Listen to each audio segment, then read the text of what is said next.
You may have heard recent discussions in the news and online stating that acetaminophen, commonly known as Tylenol or paracetamol in other countries, when used during pregnancy, may be linked to higher rates of autism and other developmental conditions.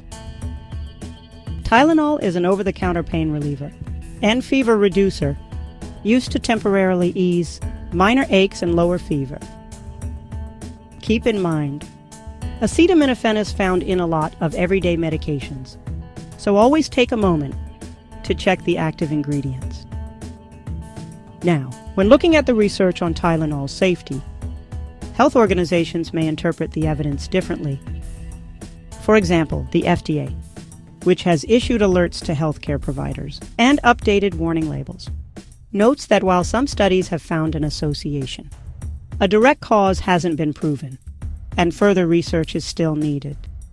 Similarly, the World Health Organization maintains that Tylenol is considered safe when used as directed, though they encourage caution in sensitive situations like pregnancy.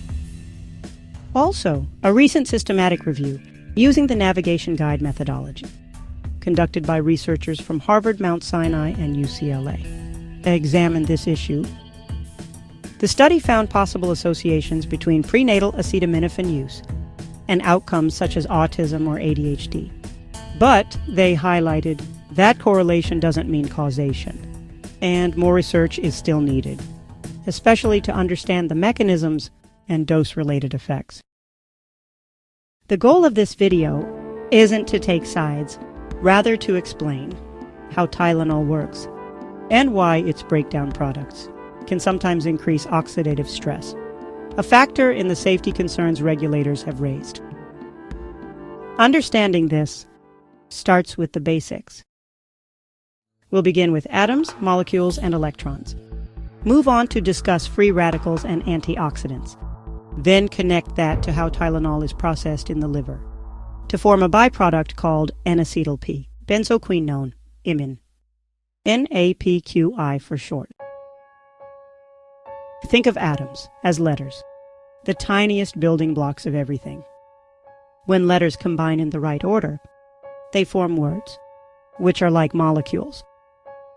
It might sound far-fetched, but molecules make up everything around us, and everything inside us.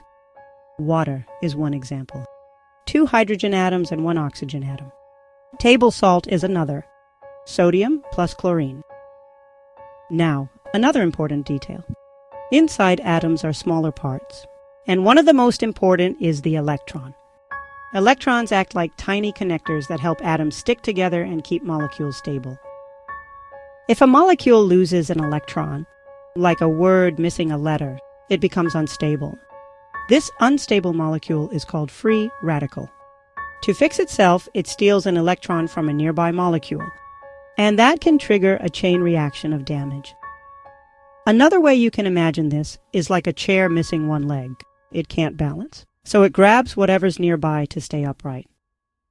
That grabbing is how free radicals damage nearby molecules, and over time, that damage can affect your cells, proteins, and even DNA. Luckily, your body has its own repair team, known as antioxidants. These are molecules that protect your cells from damage caused by free radicals. They donate electrons, stabilizing the unstable molecules and stopping the chain reaction. One of the most important antioxidants in your body is glutathione, which your liver uses to neutralize harmful byproducts, like NAPQI from Tylenol. At this point, you might be asking, how does your body make antioxidants like glutathione? You can support this system through foods rich in antioxidants, such as fruits, vegetables, nuts, and seeds, that help your body's natural repair and rebalancing processes. Moving on to oxidative stress. When free radicals outnumber antioxidants, this imbalance harms your cells and tissues. Over time, this can extend to proteins and DNA, potentially affecting how your organs work, the liver being particularly vulnerable.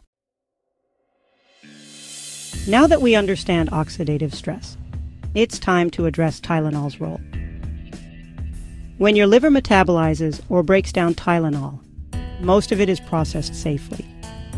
But a small portion turns into NAPQI, a highly reactive byproduct. Normally, your body's glutathione steps in to neutralize this harmful substance and prevent damage. But if there's too much Tylenol, or if glutathione levels are low, NAPQI can build up. That buildup increases oxidative stress and can injure liver cells. Just to be clear, this doesn't mean Tylenol is unsafe. When used as directed, most healthy adults handle it just fine. But if someone takes more than recommended, or during pregnancy where the medication can cross the placenta to the baby, it's wise to be cautious. By understanding how Tylenol is processed, we can see why researchers are interested in its effects on oxidative stress and development. This brings us full circle to the recent discussions and reports, where this science takes on real-world importance, and why health agencies continue to review the evidence carefully before drawing conclusions. Every medication has a story, and knowing that story helps you make smarter decisions for your health.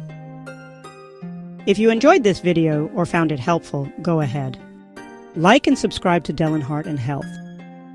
And if you know someone who could benefit from this, share it with them. I appreciate you tuning in today. Be sure to follow the channel so you don't miss upcoming episodes. As always, until next time, stay healthy and take good care of your heart and health.